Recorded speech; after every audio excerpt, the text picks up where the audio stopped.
Good every I'm already starting off on the wrong foot. I almost said good everybody morning. Hey, it's a thing. Good everybody morning. How is it going? Slim made it in. Hey, Slim. Chris Melcher, what's up? Hey, Leo. How are you, hun? What is going on? Hump day? Halfway through the week, halfway through the month, because it's March 15th. We have just about gotten March's ass kicked. For sure. Hey, Ava, what you doing, girlfriend? Crafty made it in. Hi, Alexis. Island girl. Izzy, what's up, Izzy? Robin made it in. Hi, Robin. Hi, Corey. Who am I missing? I was in here chatting with you guys this morning. Slim, I can't forget Slim. How's bingo going, Slim? Ava, I even saw Ava in another chat and said hi to her last night. I saw Slim too. Hope everybody's having a good morning and your weather is cooperating. I keep seeing all these terrible tales about snow that won't go away, snow that's coming back in. It's spring break.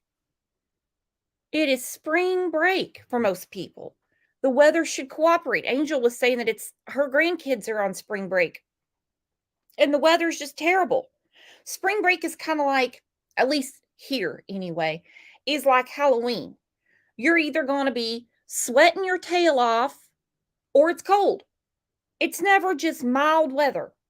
It's crazy. Absolutely. Also crazy is what we're going to be talking about today. The gift that keeps giving, and that is Idaho.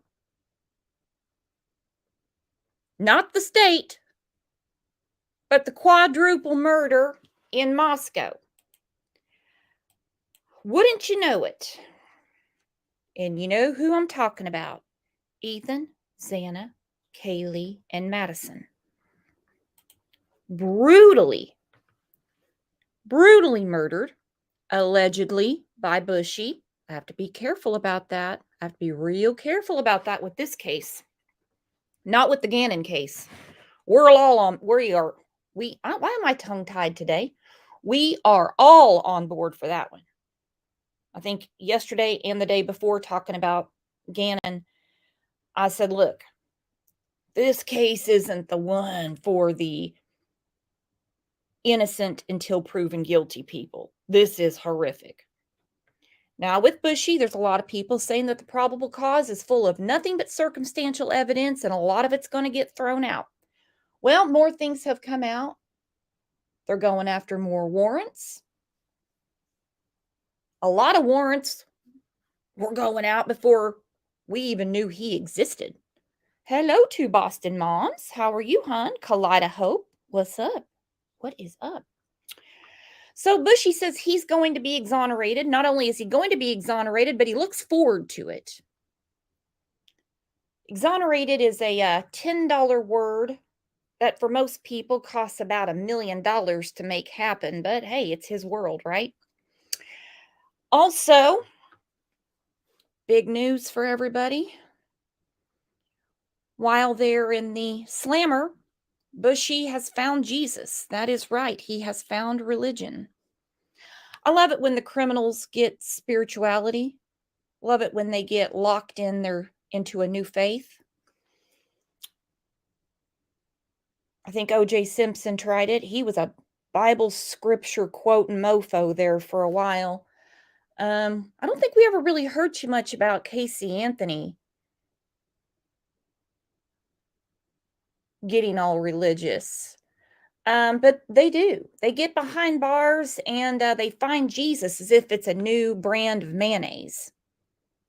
You know, when they were out and about wreaking havoc on society, it never crossed their mind to get right with the Lord. It never crossed their mind to do the right thing. But once they've destroyed people, and in a sense, given them life sentences of their own, because they're never going to recover from what's happened to their families, they get behind bars and they're on team John 3:16. I mean, Dahmer got baptized. They love it. They love it. I've seen some ridiculous tweets. Ridiculous. Congratulating him for being on Team Jesus. That's between him and Jesus. I'm not in the boat to congratulate him. I'm not in the boat to congratulate him.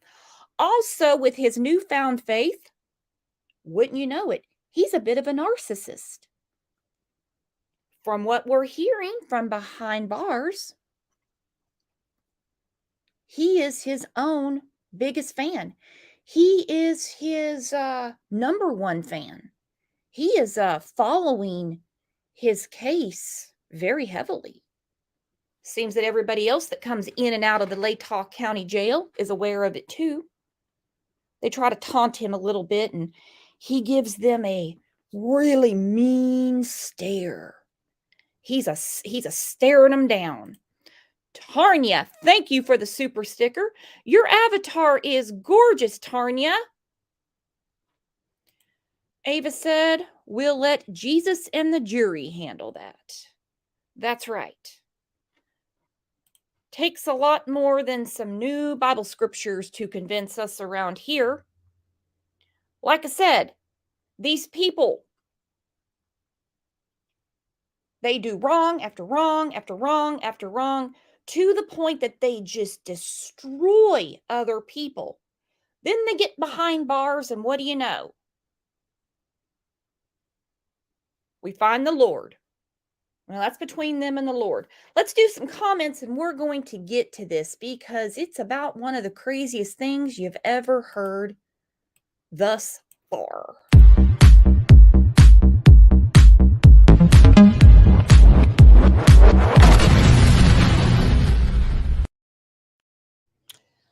Okay, Rebecca left a comment, and this is in reference to the last show we did about Bushy, when the authorities, SWAT team to be more specific, busted into his mom and dad's house in Pennsylvania, saw him sitting there in his Christmas jammies, and he was taking his trash and putting it in Ziploc bags. He was taking his trash and putting it in Ziploc bags. He also had on medical grade gloves. A lot of people said that's very normal for someone with OCD. Don't be too harsh on him for that. Rebecca said, I've known OCD people who have weird behaviors, and they will do things like bag their trash, have separate containers for things. She said, but in my humble opinion, he's wired a little differently. Yeah. Him sitting there in his Christmas jammies, bagging up his trash with medical grade gloves on, there's a little more going on than a peculiar behavior. Mama Bear, thank you very much.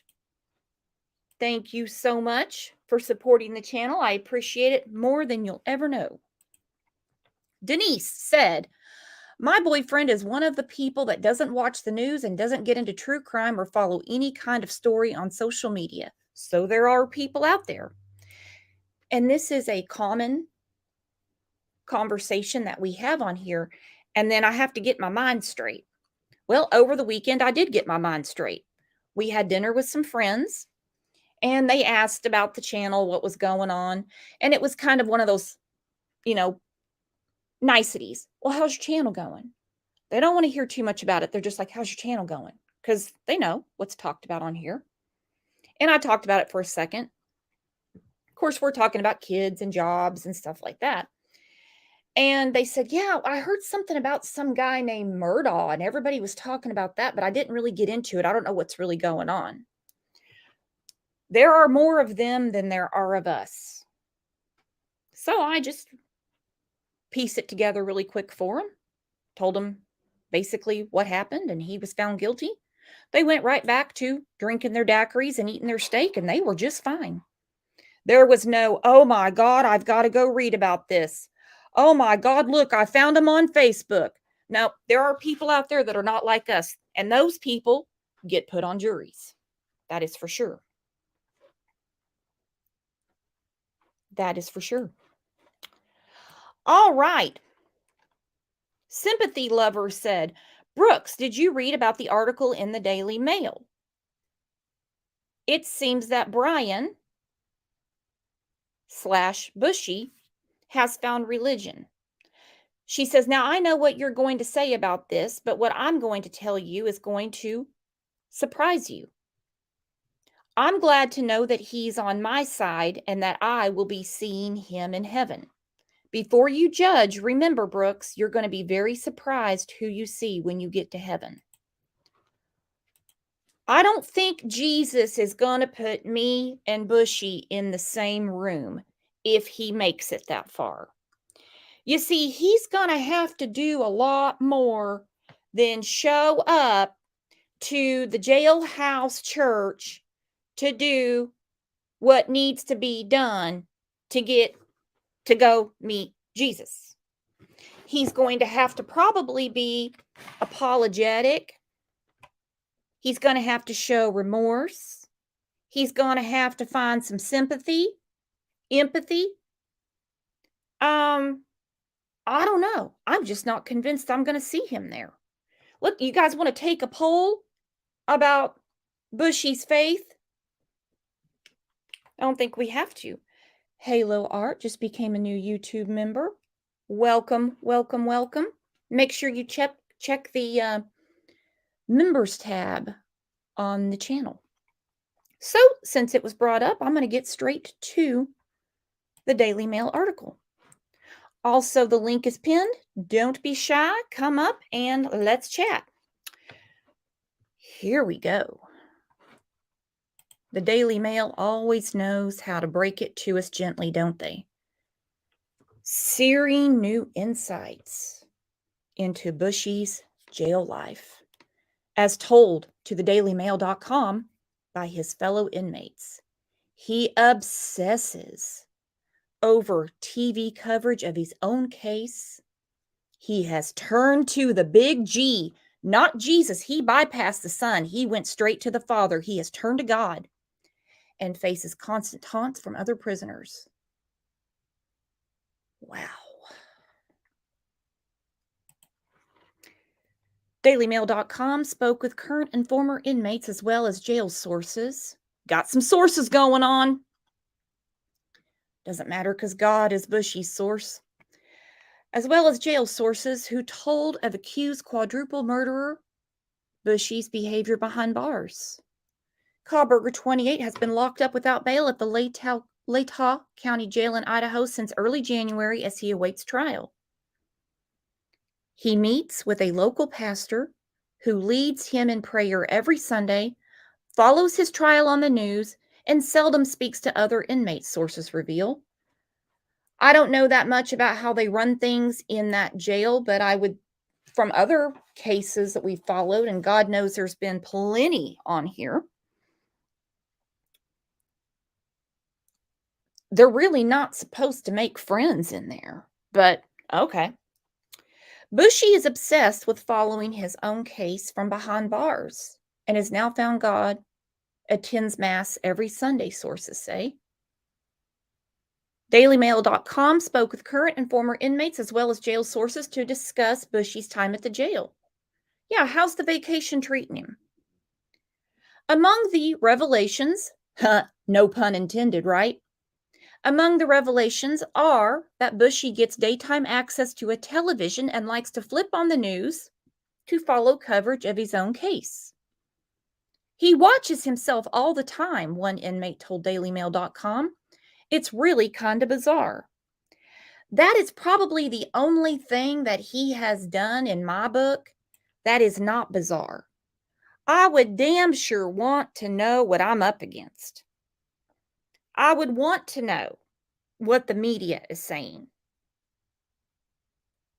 The accused quadruple murderer, who has been locked up without bail, steps out of his cell around 7 p.m. on Sundays to meet with a local pastor who leads him in prayer. He sits down with the pastor and receives his own private mass. A source inside the jail said, "It's just the two of them, and no, I have no idea what they might talk about." Huh.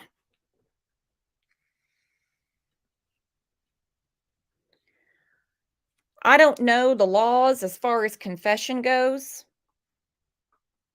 or anything like that. So if you tell a minister that you are indeed guilty of a quadruple homicide, do they have to turn that information over or do we know?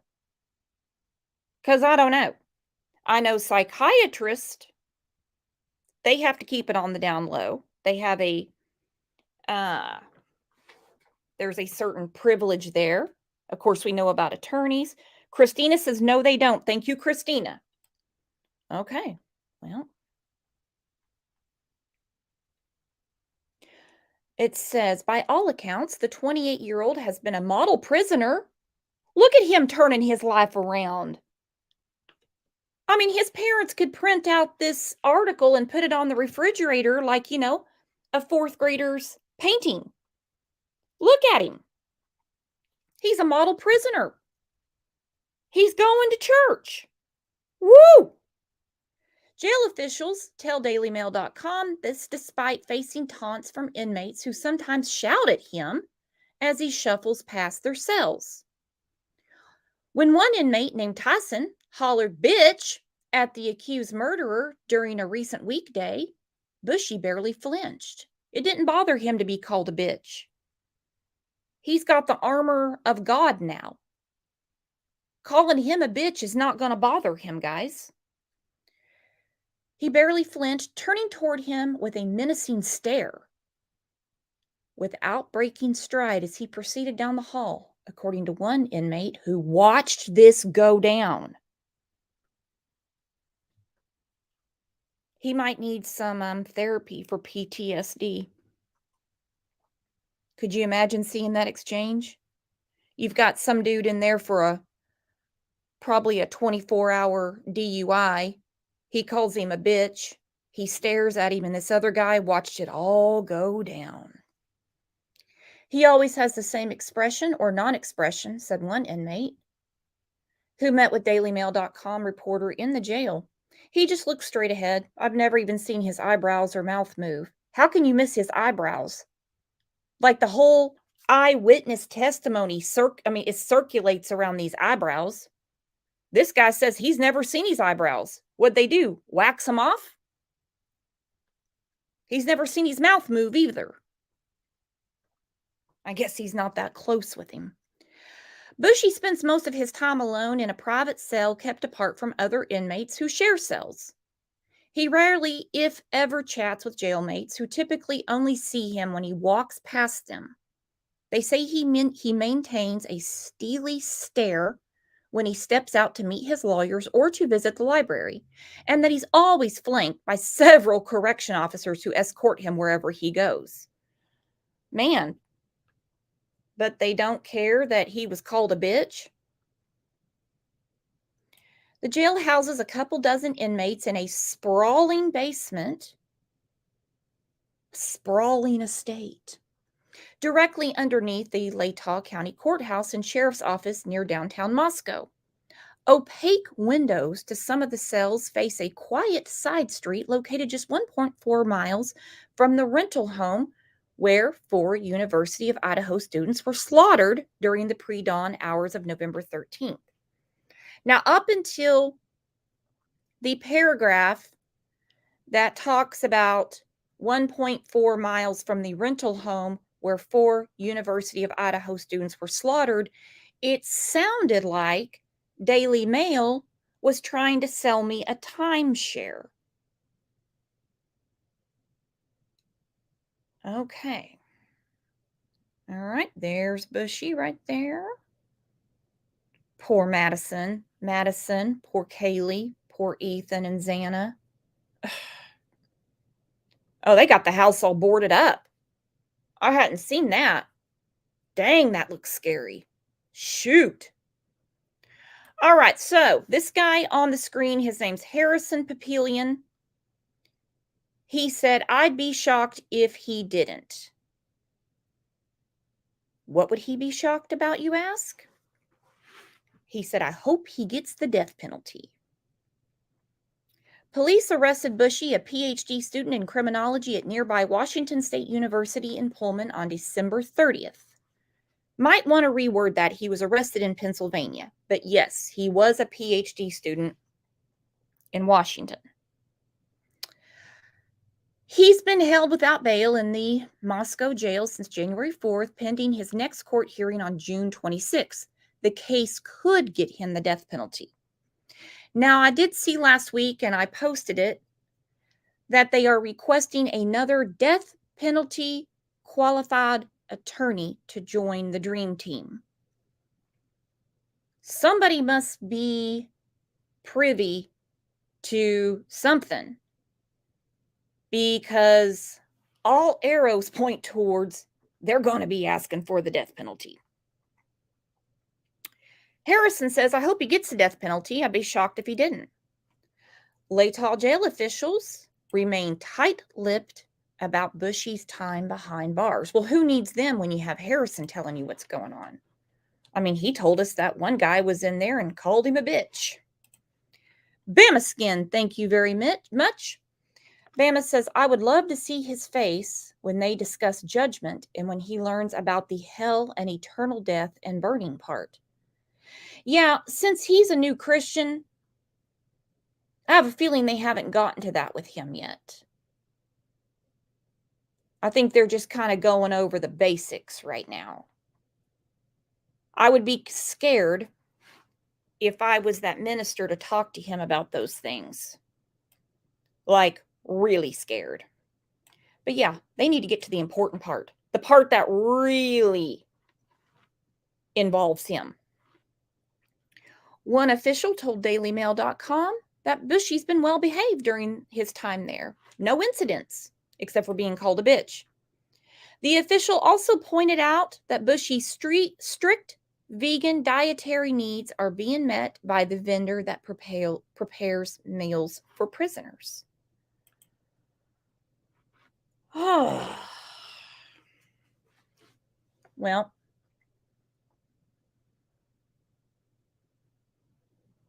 anybody impressed?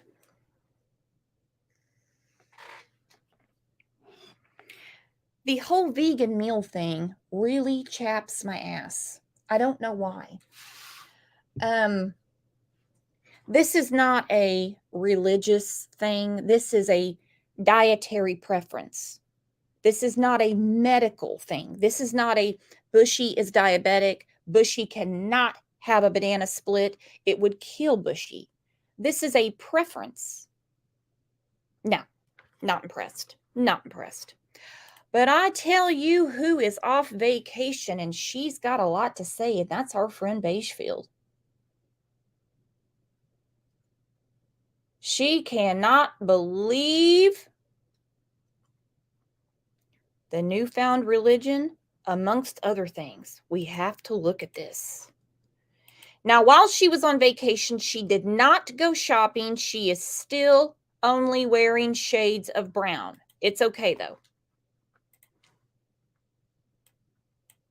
Brian Kohberger in the Latah County Jail, because the Daily Mail has some great sources, and so do we, talking about what jail is like and what the inmates are like and what they think of Kohberger and what he does when they abuse him verbally. I want to go right to our senior national correspondent, Brian Entin, who's standing by. All right, calm down, drama queen. When they abuse him verbally, he got called a bitch. He got called a bitch. How can that hurt his feelings? He knows what he's in that jail for. Whew. By Live. He's been covering this story from the beginning. You know, I guess, Brian, we expected some of the reports of what those inmates thought of him, but to hear it articulated is a whole other kettle of fish. Talk to me about some of the reporting that Did she say kettle of fish? We've been getting on Kohberger's life behind bars so far. Well, it's interesting, Ashley. Our sources have confirmed, and you mentioned it, that Kohberger is going to Mass every Sunday inside the Latah County Jail. And you'll remember, this isn't a big jail at all. It's very, very small. All right. Now, my question is, and I'm getting into no religious debate, None. Do they have their choice of religion behind bars? Was he says mass, that's Catholic, right? Unless things have changed since I went to sleep last night. Do they get their choice in the jail of what religion they get to participate in? I don't know the right wording. So was he Catholic before? Christina's saying yes. Yeah, I know it's Catholic. I'm just wondering, do they get their choice, or is it just whatever local minister shows up? Jinbug just said, this Catholic don't claim him. Well, if you read the comment that I received, you might be seeing him in heaven, according to the comment that I read. Slim said it's a jailhouse chaplain. Okay. It's in the basement of the courthouse building, right below the courtrooms. But apparently he is given the opportunity to go to mass on Sundays. I've not heard about him being especially religious in the past, but okay. I like Brian Entin. I really do. What he just said, though, is an oxymoron. I don't recall him being especially religious in the past.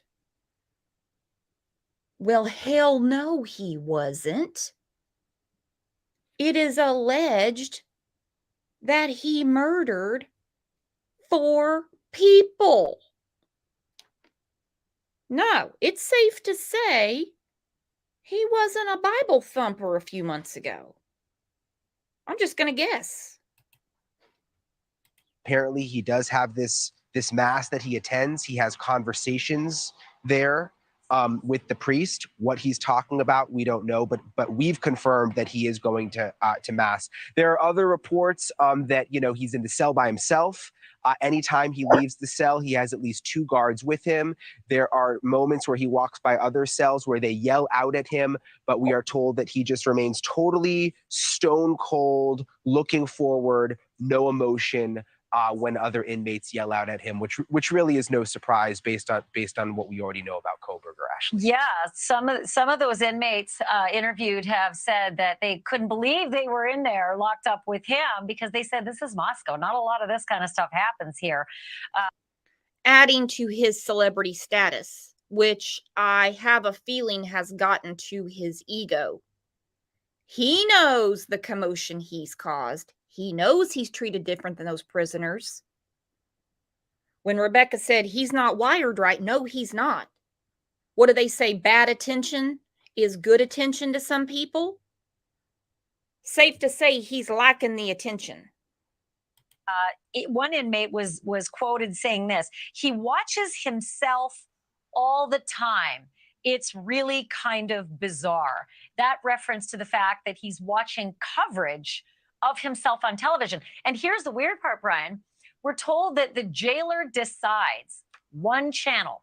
One channel is what the entire jail gets. So if the other inmates are over in, like a rec room together watching their single television, he has to watch the same thing, but he has to watch it in his own cell. But the other inmates, who some of them say we're just 30 feet away from him, they know, for some reason, they know when he's sitting there consuming his own press. It's just sort of a fascinating concept.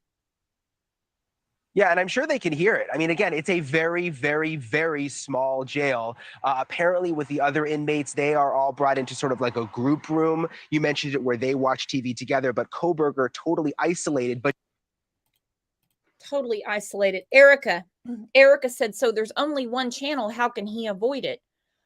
What a great point. He can only watch one channel. What channel is he watching where he can follow his case? News Nation? Are they blaring News Nation all the time? Because they're the ones that cover it all the time. Even the local news around there, they only say something if there's an update.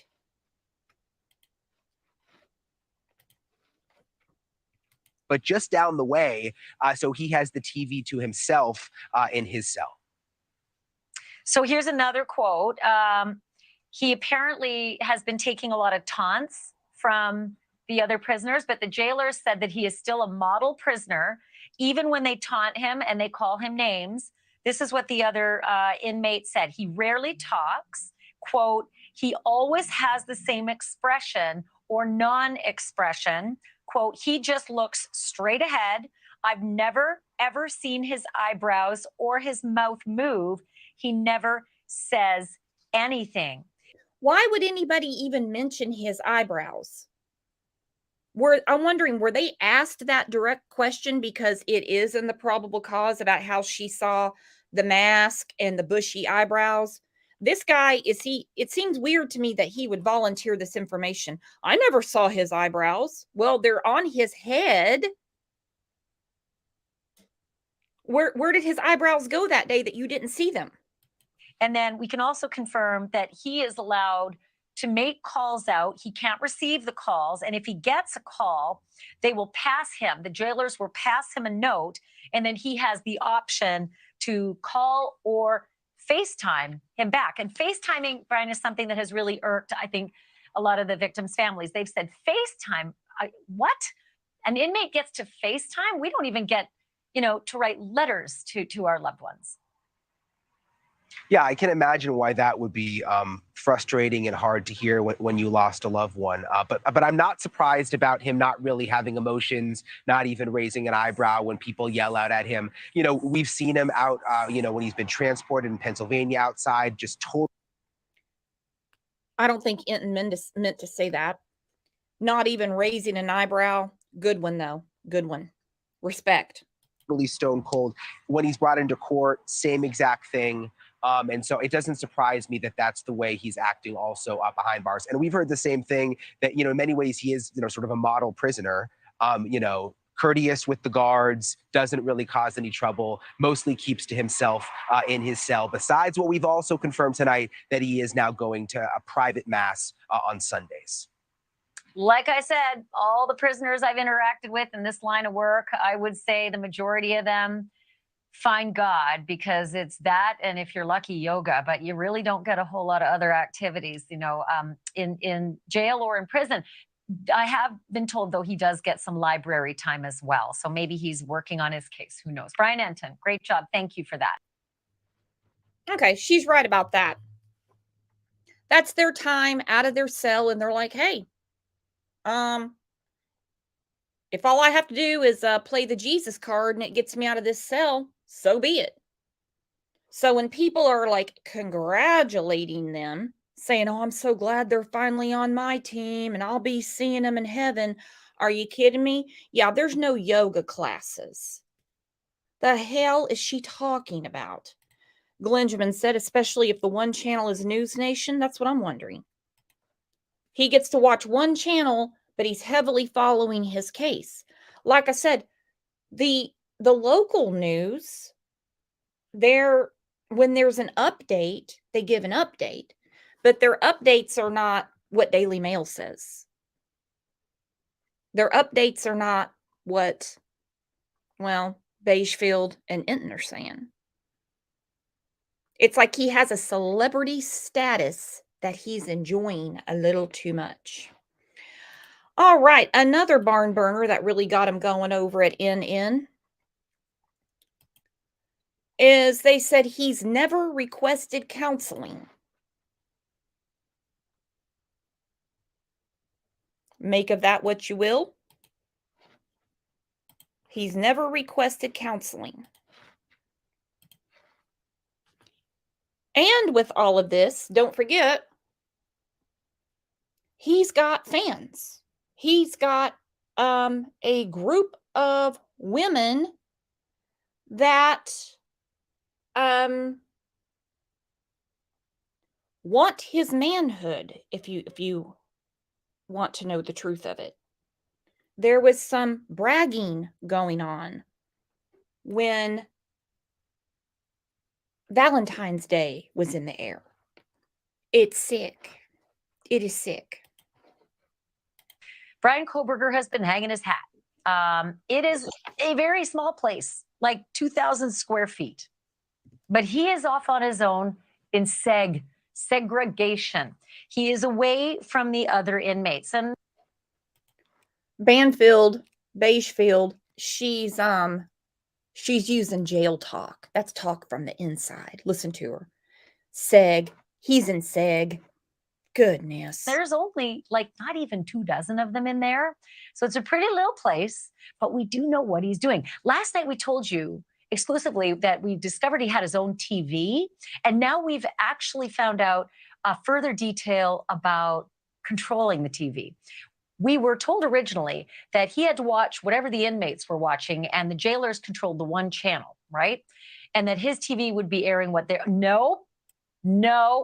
It turns out Bryan Kohberger gets to decide what he wants to watch. So I don't know if you're watching tonight, but thank you if you're watching this show.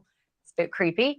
But the inmates all have to, have one TV, and the jailers decide, and Bryan Kohberger gets to decide what's on his TV in his cell. He just needs to tell the jailers, time to switch. I'm tired of this.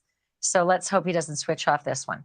Okay, then the other thing we found out is that he has access to mental health services, and he has not, in the 69 days and nights that he's been there, he has not requested one visit yet with a mental health professional. That's pretty intriguing, because if that were me, I think it'd be day one, just to figure out how I was going to process this whole thing, a quadruple murder. I have a feeling that's going to be ordered at some point. That seems to be the status quo for defense attorneys, that they get a mental evaluation. Of course, he's not going to request his own shrink or say, can I talk about this with you? He's not talking to anybody. Lunatics. That I'm facing in June, but he hasn't requested. We also know that he has the option to go to church on Sundays. They have a little mass in that 2,000 square foot jail, and all the inmates get to go. And that he also gets an option to do a Wednesday night as well. There's a mass on Wednesday night. It's like a Bible study. So he can do that if he wants, and he can go to the church on Sundays. He does not do a mass every night. There was some misreporting, I think, in one of the outlets there, that he was going to mass every night. He does not get an option for mass every night. It's Wednesday Bible study, mass on Sunday. And this is cool. If he decides to go to the church services on Sunday, he actually gets to go with the other inmates. So this is like, human contact, except not. There's a whole bunch of chairs, and the inmates get to choose whatever chair they want. He gets to choose a chair as well, but he cannot interact with the other inmates at the mass. He can sit there with them in a chosen chair, but he cannot interact. So just a little more color from the Latah County Jail. And Brian Entin has been covering the story since day one. And, it's really remarkable when these sources, who are close to the case, give us these details, because other than that, we know nothing about what his strategy is for his defense, when he's meeting his attorney, Ann Taylor, the public defender. We know very little about the progress of the case, because Idaho seems to be gagging everything, from Lori Vallow's cameras in the courtroom not allowed, all the way to Bryan Kohberger's pretrial motions and hearings, and the redactions and all the documents. So this is kind of like a fountain of information when you get these details, Brian. It is, and we usually don't find out about Kohberger's movements and when he's met with his lawyer and when there have been hearings until after the fact because of the gag order. Sometimes weeks, months later, they'll release a transcript showing that there was some kind of meeting that we didn't know about at the time. But it is interesting, Ashley, as you described that jail. And I just don't think people fully realize just how small it is. It's in the basement under the courtroom, about 2,000 square feet. There's only 3 guards, we have learned many times, working in the entire jail. So just 3 guards for the entire jail. There was some reporting by other outlets that it was 2 jailers that would escort Kohberger when he was leaving his cell, whether it to go to the mass or someplace else. We're learning now that sometimes it's just 1 jailer that escorts him. It just sort of depends on the situation, Ashley. Then there's also this notion, and it's hard without getting the visuals from inside the jail, is that because it's only about 2,000 square feet total, they can actually call out to each other. So it's not as though, they've got to have this extreme security with him, because it's all one spot. If he just needs to yell, change the channel, he can just yell it. Yeah, no, absolutely. I mean, it's a small place. It seems like 3 jailers is probably. What makes her think anybody would do his ass any favors? Listen to that. If he just wants the channel changed, like they're all buddies in there, they know what he's in there for.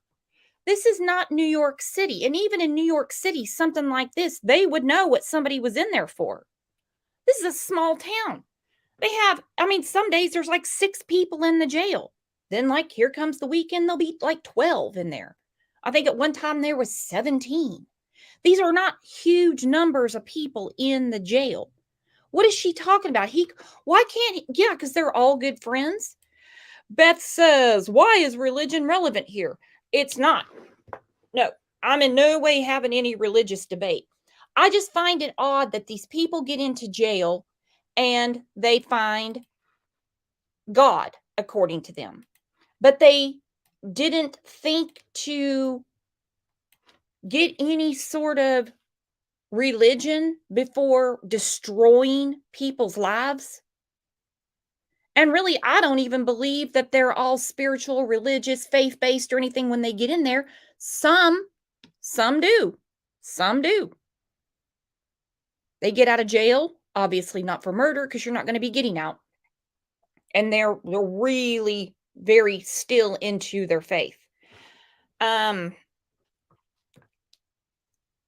think most of them do it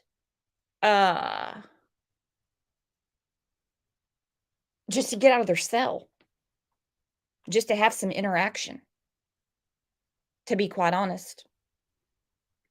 And whatever religion he's following or whatever, whatever. It is what it is. All right, to more important things, because we haven't discussed it on here yet, are the warrants. The warrants, it was like a huge dump of info that came out Friday, over the weekend, whatever, whenever you got to it. So a lot of people's eyebrows, no pun intended, were raised because a lot of these were aimed at Kaylee. I know a lot of the news stations said aimed at some of the victims. I just saw Kaylee. It even specified the last 4 digits of her phone number, 4818. They asked for basic subscriber info. Reddit was named. Name, ID, email, communications, posts, comments. There were warrants that went out to Amazon, Tinder, DoorDash, you name it. Kaylee specifically, December 1st, Moscow asked for Yahoo account info. Then on the 5th, I believe, if I can read my own handwriting, a warrant for her Google data. Then on the 12th, access to her cloud data. Well, I know I saw a lot of comments, and I know I had a couple of emails about it, and we discussed back and forth, and they said, well, what about Ethan? What about Xana? What about Madison? They're only checking up on Kaylee? The only sense I can make out of that is, well, what they've told us, and that is early December, when all this was going on, is when it was all the buzz that Kaylee had a stalker. This correlates with that time. And there was a press conference where they said they were aware that it had been said she had a stalker and nothing came out of it. I have that clip right here. We have heard mention that Kaylee stated she may have had a stalker. Detectives have been looking into that and to this point have been unable to corroborate the statement, although we continue to seek information and tips regarding that report. So they had said, we were aware that it's been said she has a stalker. We've never heard a name. You would think by now there would be like, yeah, we already know who that guy is. He's harmless. He says hi to all the girls. Or, yeah, we know that dude and he is crazy, crazy. But they were getting warrants for this because, well, I mean, it makes sense. Then you can narrow down who was stalking her, who was replying to all her comments, who was emailing her, who was texting her, whatever. That to me is more interesting than this dildo supposedly going to church. Because I'm not buying it. Let's look at this about the warrants real quick, and then we're going to talk a little bit about Tinder.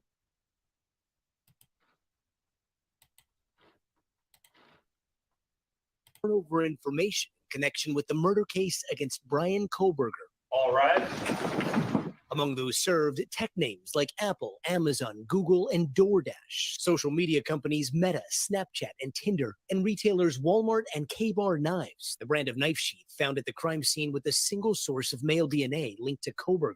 But not all the warrants are focused on the suspect. Some are requesting bank and social media information about the victims. They're trying to find out if there is a hidden link that could explain a motive. They will never be forgotten. The 4 college students were found stabbed to death in an off-campus home last November.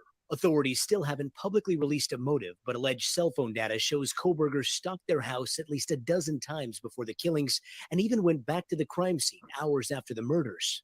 Experts say data from these warrants may help investigators piece together an even stronger digital footprint. They are going all in, if you will, gathering every single conceivable piece of evidence so that if any doubt is raised, they will be ready. Meanwhile, we're also learning new details about what officials say Kohberger was doing the moment he was arrested at his parents' house across the country in Pennsylvania. Brian, what are you doing? The 28-year-old wearing gloves while separating his trash. Mr. Kohberger was found awake in the kitchen area, dressed in shorts and a shirt and wearing latex medical type gloves, and apparently was taking his personal trash and putting it into a separate Ziploc baggie. The Monroe County 1st District Attorney calling that behavior significant for the investigation. To me, that's incredibly damning. It shows a consciousness of guilt, that he was making sure that his DNA did not end up in the trash. Other newly unsealed search warrants show what police did seize in Pennsylvania, including a gun and knife, black face masks and gloves, a cell phone, multiple laptops, and a book with underlining on page 118. Investigators also say they found a shovel in Kohberger's Hyundai Elantra and seized parts from the car itself, from the headrests and the seatbelt to brake and gas pedals. Sure does seem like they have an awful lot of evidence, Gotti. Kohberger's preliminary hearing that's set for June. How do we know what these new search warrants could mean for that hearing? Well, at this point, the judge ordered them to stay sealed and redacted, saying that they contained highly intimate facts or statements or information that might threaten the safety or endanger the life or safety of individuals. Now, experts say that is likely to protect the prosecution's case, possibly prevent tainting a potential jury pool, given the national attention that this whole ordeal has received. Meanwhile, Brian Kohberger's preliminary hearing, that's set for June. It could last an entire week, and he has not yet entered a plea. But Kohberger's attorney said that he was eager to be exonerated. Greg? All right, Gotti Schwartz for us this morning. Gotti. Eager to be exonerated. I'm so sick of that word. I'm so sick of that word. And he chose that word. His defense attorney in Pennsylvania said, no, that's not my wording. That's his. He's a weird duck. And I'm not picking on anybody that has OCD tendencies, or whatever you want to call it. I have them. Trust me. If I have too much clutter in my house, I feel like I'm going to jump out of my own skin. I can't stand it. The tables can be dusty, doesn't faze me. But if I have clutter around me, I feel like the walls are closing in. But you're not going to see me in my Christmas jammies, going through my own shit, putting it into separate baggies in medical gloves. No. We know why he was doing that if the probable cause is correct. It's because he was covering up for what he had done, or thought he was covering up. That's what's going on there.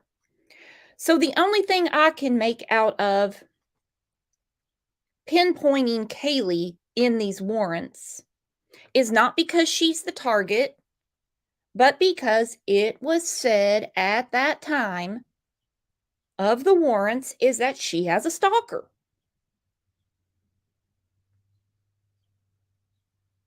So they were digging around.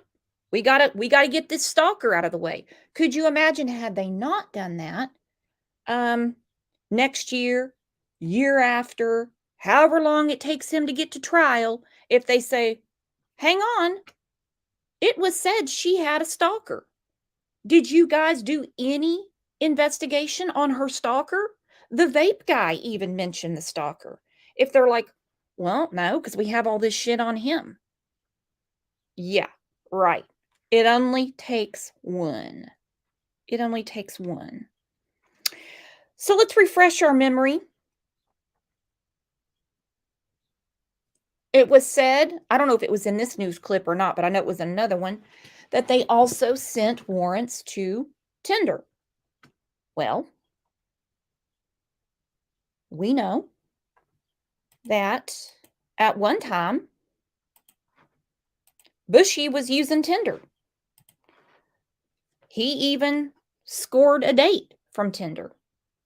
And the Tinder, the nice lady that he met on Tinder, she gave an interview to Inside Edition. She explained a Tinder date with Bushy. It's creepy as hell. I feel bad for whoever has to go through whatever is retrieved from Tinder. I could just imagine oh God. Whoever did not answer back to him, you dodged a bullet. This woman couldn't believe her eyes. I recognized him immediately, and my heart just sank because I couldn't believe that, like, I was face to face with this guy. Nurse Haley Willett says they met on Tinder in 2015 when they were both psych majors at Pennsylvania colleges. He took her to a movie, then insisted on escorting her to her dorm room. I was kind of afraid to say no, so I just let him come in with me. Then he did something she says she'll never forget. He kept trying to tickle me, and I would ask. That is not normal behavior. There is nothing that can even make this sound normal. You go on a date, however you found this date, however you dug up this person to go to the movies, you don't go back to the apartment and play Tickle Me Bushy. You don't do it. You don't tickle people. No. Ask him to stop, or I'd say, what are you doing? And he would be like, I'm not tickling you. And he would get. And also, if someone says, quit tickling me, you don't tell them, but I wasn't tickling you. Well, then what the hell were you doing? What were you doing? Very serious. Creeped out by Kohberger, she came up with a clever ruse. I proceeded to pretend to throw up in the bathroom, hoping that, it would gross him out and he would leave. Did it work? Yeah. He had messaged me on Tinder and said that he was leaving and that he had a good time and that he would message me later. And then about an hour later, he messaged me and he said that I had good birthing hips. And I just never messaged him back after that. Good call. Good call. So she goes to the bathroom. She pretends that she just got a strange virus or just became bulimic. And all of a sudden she's throwing up and she's throwing up and she's hoping it grosses him out to the point he leaves. Well, he does. He messages her on Tinder. Again, I can't wait for the people to get the data back from Tinder. Imagine the creepy ass messages he sent to people. And he tells her what every woman wants to hear. It should be a birthday card. It should be a Mother's Day card. It should be a Christmas card. It should be a Valentine's Day card. Hey, fat ass. You've got some great birthing hips. I could see a bowling ball coming out of that. No. No. No. I don't know anything about Tinder. Can you block people on Tinder? I don't know how that works. Yeah. She dodged a bullet there. And she's here to tell the story. I don't know if Inside Edition pays for interviews, but I really hope she got a dinner out of this. I really hope they kicked her a gift certificate, a tank of gas, something. Because no way in hell would I have repeated that story for anybody. Now, if my name had popped up, I guess, on the Tinder warrant when they got the information back and they got a hold of me and said, hey, can you tell me about your date with Bushy? I'd be like, so can you put me in the witness protection program? You promise not to ever tell anybody about this? Because the fucker tickled me and told me I had nice birthing hips. Please don't tell anybody. This is not even a story that I tell my girlfriends when I'm drunk. This is not to be known. No. No. No. They're going to get a lot of info, I have a feeling, from those Tinder messages. I really do. I have a feeling they're going to get an eye full. Big time. All right. So again, hate to do it to you. Hate to do it to you. Our friends on News Nation, again, in the beige shirt. They have a gentleman on there. He's got a different sort of job, I guess. You'll just have to see for yourself. I'm going to have to break this up for you. For me, actually, not for you. Check this out. Now, he has spent 10 years in multiple federal prisons at several different security levels. He is now the director of Wall Street Prison Consultants and Coaching, which trains people how to survive behind bars. People like Brian Kohberger, who maybe have no idea what's in store. This guy seems like a really nice guy. Don't get me wrong. He seems like a really nice guy. When she said he trains people how to survive behind bars, I thought he meant people that work there. You know, like corrections officers, what have you, medical staff. She goes, people like Brian Kohberger. Huh? That's a thing? Man. For inmates. I mean, God bless him. I don't even know what to think about this. There's a job for everybody. Everyone has a calling, is all I know. Larry, this is really interesting. We found out there are only 17 inmates total in that 2,000 square foot lockup. And the other 16 are in for things like aggravated assault, drug possession, lewd conduct with a minor, domestic battery, probation violation, and some other crimes. So set the stage for me. What would you have told Brian Kohberger, were he your client, before he went in 69 days ago?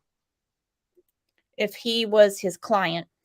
Now, she mentioned someone at the time of this interview that was also in the jail with Bushy, and he was in there for lewd conduct with a minor. Now, we have heard through following other cases, there's been about 1 million on this channel thus far, that when you go to jail for something like that, you are public enemy number 1. But Bushy gets segregated, or as Banfield says, Beigefield, she says, in seg. He's in seg. but the lewd conduct with a minor is okay. They're not, Bushy has changed the bar. Kind of exactly what he's doing. I tell him to keep his mouth shut because anything he says or does, it's kind of like the Miranda rights. You have the right to remain silent. Anything you say or do can and will be used against you. He's not stupid. He knows they've already built a case up on him. And what benefit would it be, let's say, for him to talk to a shrink, to give the prosecution ammunition? I would just tell him to play it out. And that's kind of what he's doing. He knows he doesn't have her prayer. He knows they have mountains and mountains of evidence against him. So what benefit would it be for him to talk to anyone? Nothing. He knows he's going to be convicted. So he's just taking it easy. He's like scared. That is awesome. He knows he's going to be convicted. Not according to him. You can look at any article. He says he's going to be exonerated. What does he mean he's just in there taking it easy? He's just taking it easy. He's just kicking back and watching his one station because he knows he's going to be convicted. I hope this doesn't get back to Bushy. Skating through the system. There's nothing that could really be done for him. So I just tell him, be cool, But I couldn't Larry, give if you're stuck though in seg, right? If you're in segregation. Why does she keep saying seg? We know he's segregated from the other inmates. If you're stuck in seg, can someone put her on that show 60 Days In? She's dying to go to damn jail. Just be cool while you're in there. Just be cool. You don't want to get your ass beat or called a bitch. Just be cool. I mean, I would imagine that's part of the awfulness of the punishment is just being, kept from human contact, just from the normalcy of life itself. Wouldn't you avail yourself of anything at all, whether it's a dentist or a mental health checkup or a meeting with the warden or just anything to have a conversation with someone? Okay, well, we don't know how often his lawyer visits him. So there's human contact. We don't know how often he visits the dentist or the doctor. There's additional human contact. For all we know, he could have a religious figure come and talk to him on a regular basis. He doesn't have to go to religious services.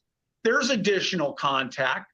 An officer has to take him to the showers or out to the rec yard, how many times a week he's going to be doing that. So he has human contact. He's not in total isolation. They're letting this guy have a TV set. The reason why he can choose the channel is it's a different TV because he is in segregation. So now he has in his mind outside communication watching whatever TV shows there are. So is he really in isolation? I don't see it like that. And he has to go to, or he doesn't have to, he's going to these Bible study or religious sessions with people. Yeah, he can't talk to people. I've seen that before. He can't talk to people. I've seen that before. Yeah, there's a lot of prisoners out there that are considered high risk. They are alleged of doing heinous things. They don't want them talking to other prisoners for a lot of reasons. And sometimes it's the other prisoner's safety.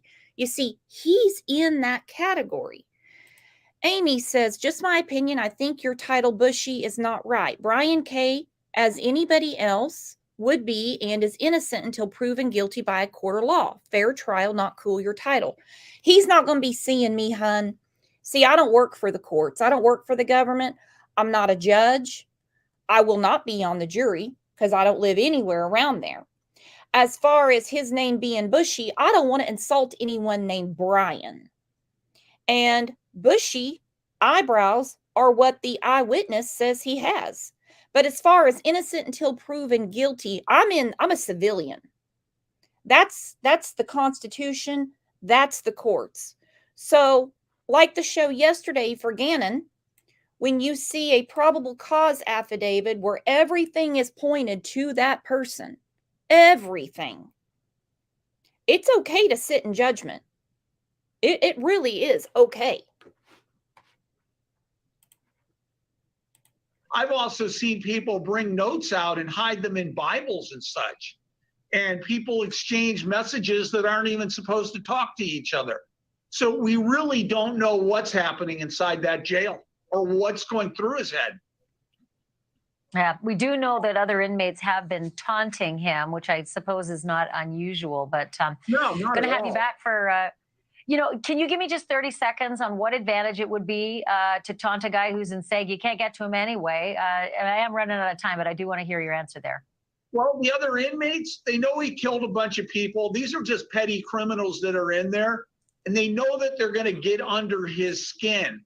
And I see this happen in prisons a lot of time. They're probably telling him that he's going to get the electric chair. They're going to hang him. They're going to fry him.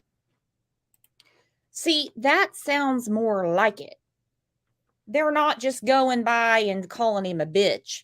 I have a feeling they're yelling at him any chance they get. They know the name. They know what he's in there for. The probable cause is probably discussed amongst themselves. So when they scream at him, you're getting the death penalty, and then they get out and they talk to Daily Mail and stuff like that, I'm sure he hears his name a lot in that jail. But according to them, even though he's in SEG,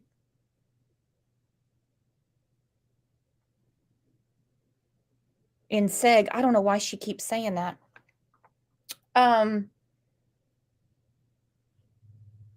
He's heavily following his own case. Now, just my opinion, I don't think he's following his case as a means of research. I think he's thoroughly loving the attention.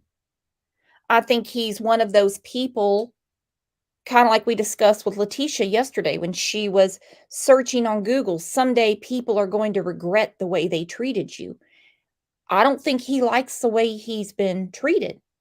He likes all this attention. He likes his name popping up. He loves it. Hang on. Jesse said, my birthday is St. Patty's Day. Well, then you better be in the members live because we're having our own St. Patrick's Day party, my friend. You better be there. Britt said Beigeville sounded like a hypocrite right there. I don't know why she is so... I don't know why she's got to use all the cool words, and she seems a little obsessed with the jail. It's weird. It really is. Zoot said, or he's paranoid and feeling his curiosity. That could be it too.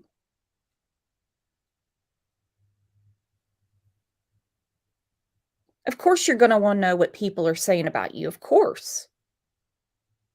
I'm wondering if on his, I haven't gotten to see, I haven't read about it or anything, if on his state-paid iPad where he can FaceTime and all that stuff, if he can read articles about his case, if he can see people's comments about his case. I know in a lot of these cases, like when family members, they watch different YouTube channels, and of course they get mad because, you know, you may not have it quite right the way you're portraying their life, and it's their life, and some people will say, well, then they don't need to watch. Well, of course they're going to watch. This is their life. Of course they're going to wonder. I just think I think he enjoys the attention. I think he is his own number one fan. Like he is his own Kathy Bates. Glenjamin said, I wish he could get on YouTube. Would he? Now, see, that might offend him a little bit if he knows he's being called bushy. And then I'm laughing about that guy calling him a bitch. Because for one, that's all he could come up with is bitch for someone who is accused of quadruple murder. And to get a probable cause arrest warrant signed by a judge is no easy feat at all. DAs fight with investigators on the daily. They're like, hell no, that's not near enough. You got to dig up more. You got to find more. I can't just go take this old boy off the streets because of this. That'll get thrown right out. So by the time somebody gets arrested and they have a long probable cause, odds are they got their man. Odds are. All right, guys, that's all I've got for today, my friends. I think we are pretty much up to speed on what's going on in Bushy's world. I apologize if that offends anybody, but I just do not want to call him by his birth name. I just do not. I just do not. Just like in the Hermie Montgomery case, Adam, I can't stand Adam. I can't stand him. I call him Teardrop. And people are like, it's so disrespectful that you call him Teardrop. Well, it was pretty damn disrespectful that he murdered his daughter as well. That's just how we roll around here. So I'll see you guys over in Discord. If I don't see you in Discord, I'll see you in one of the Facebook groups. If not, then I'll see you back here at 9 o'clock tomorrow morning. Don't forget, also today is 21 months since Summer Wells went missing. I did put it on the community tab, and I'm going to do a show for Summer, specifically talking about the 21 months, possibly later this afternoon, if I can get a hold of Muscles and Mascara. If not, it's going to be Sunday morning. So, we got that out of the way. We know Bushy, at this rate, until he 100% gets right with God, is probably going to hell. And as for the rest of it, I'll see you back here tomorrow morning. You guys are the absolute best.